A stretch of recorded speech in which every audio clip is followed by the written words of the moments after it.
I was listening to a thing by Jordan Peterson there about depression. Uh, if you look it up, I believe it's titled, it can be very silent, can also be extremely loud. And there is a severe, brutal truth behind everything that he says in this video. And to give it some context, I was speaking with a friend of mine. Her name is Jenny. I haven't talked to her in a while, a few months ago. And father of her child had this issue. Many people, unfortunately, have this issue, myself included. And the father of her child, his dad, clicked off early. If you guys catch my meaning there, intentionally. And so there was always this disconnect between him parenting, being a father and husband, and choosing to step away and not be involved.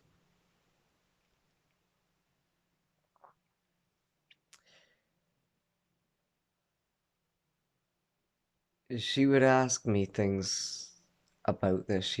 A lot of women, I find, don't understand it. I'm sure a lot of men don't either. And she couldn't understand how he sympathetically, empathetically connected with the concept that his dad committed suicide. And that the day might come where that may be his, what do we say this, option, pathway, choice. And so I was explaining this to her, and as personal, detailed as I could be from personal experience, and it matches pretty much word for word what JP was saying there.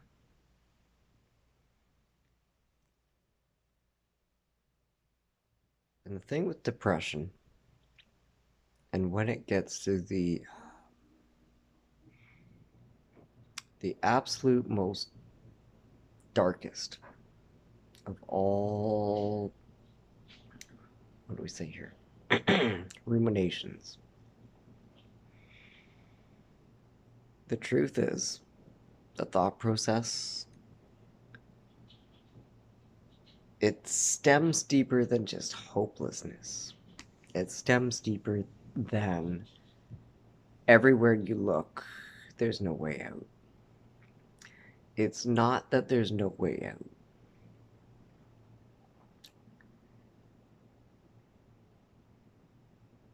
It's that to stay in it, there is a perceived perception of oneself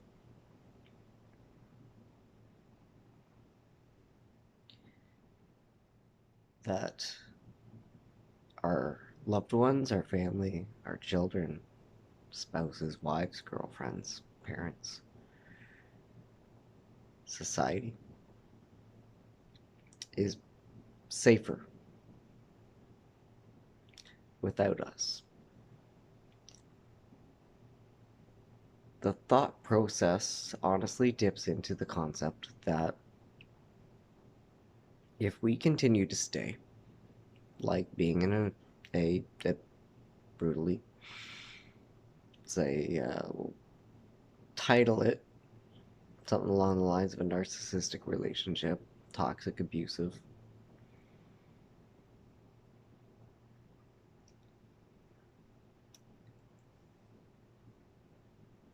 They see the truth in the damage that's done in these types of relationships, and they perceive themselves as the one doing the damage.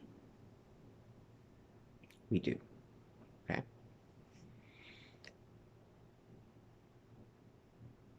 And it stems beyond just stepping back or stepping away.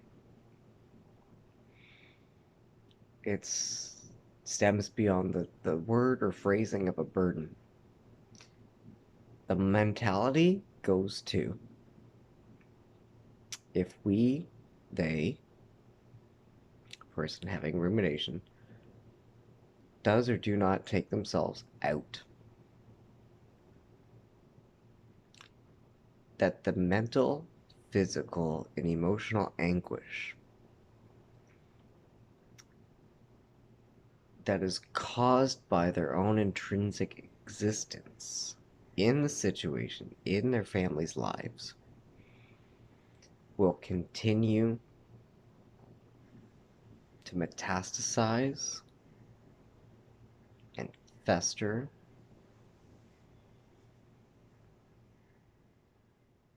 spread like a disease, as a cancer.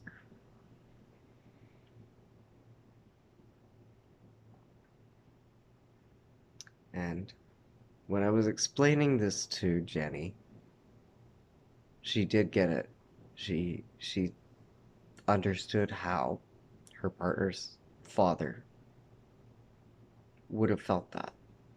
The means and the drive and the means to take yourself out. Not just of the equation, just period. Because of the mentality that if we don't, we are going to continue to hurt you. In spite or despite of all our best efforts. And this is where that hopelessness piece comes in that JB was talking about. It gets to the point that, again, the phrasing of the narcissistic relationship is a good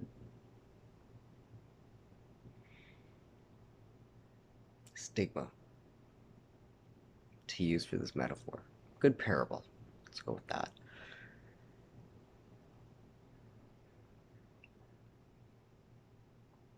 Because we see the hurt, we see the damage, we hear your cries for help, for release, for change.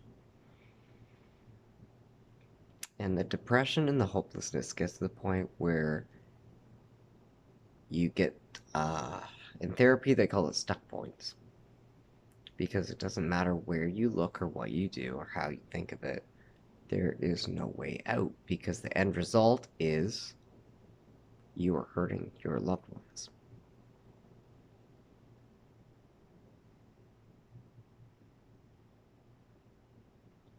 And it becomes a very real, unreal experience when you don't know how to stop that.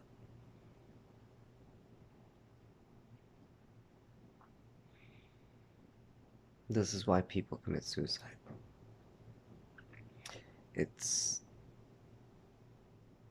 seen or propagandized as selfish. The truth is, it becomes what's internalized as the most selfless act. It's seen kind of like the Thanos snap, only with Iron Man. Because that one sacrifice will save a lot of people, a lot of suffering.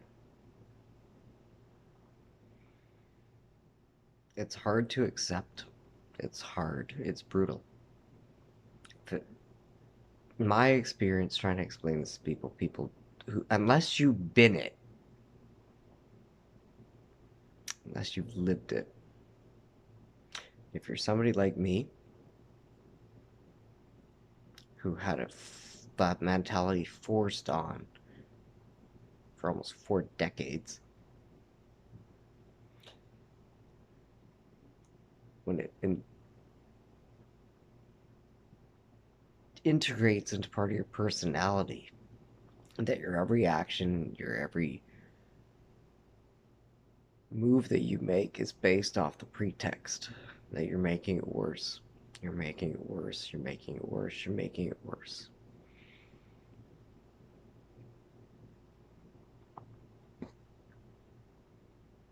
Logically, mentally speaking, the solution then becomes the only way out.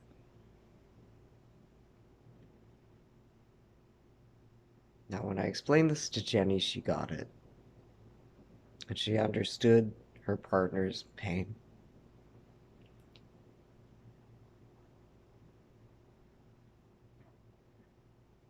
You know, Jordan Peterson, he was saying, you know, it's absolutely unimaginable, it's unfathomable. For some of us, it's a lifestyle, okay? For some of us, it's forced on repeatedly. Everything wrong with the person's job is there. The reason that they're in the shittiest job that they've ever had is because they're working that job to try and support said child. Every fight that they have with their boss is because root said person. And then this is where the people pleasing gets super fucking toxic because you end up breaking yourself to try and heal the other person to the point where there's nothing left to break but the golden cord of life itself. And when you've nothing left to give,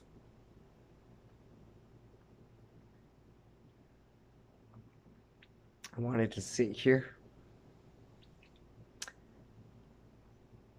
after the last few days I've had, after the last few weeks I've had, and I wanted to touch base on what I saw Jordan Peterson talk about. Because he phrases it that people don't understand this. Some people don't. And those of us who do would never, ever, ever expect anybody else to. The truth is, it's much more logical, it's much more reasonable, it's much more of a sound, emotional construct than you would think. And unfortunately, it's significantly much more common.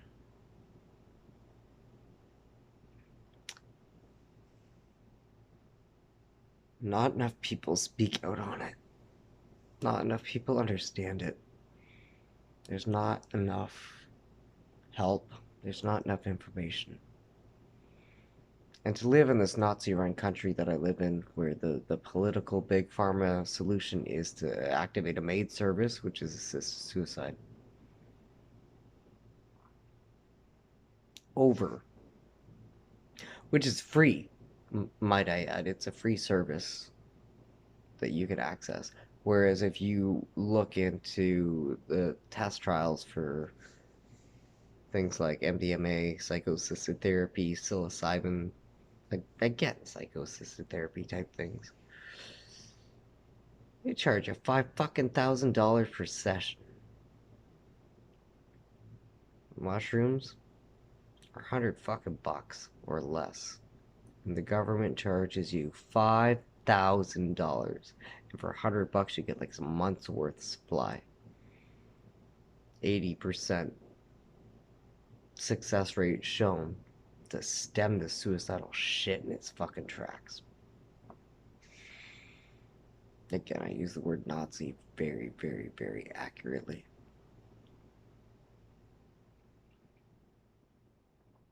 It's wrong. It's dark. It's evil.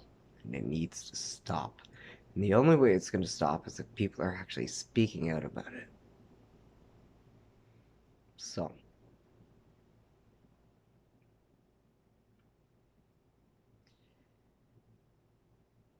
hopefully at some point someone will listen to me talking to myself other than just me talking to myself.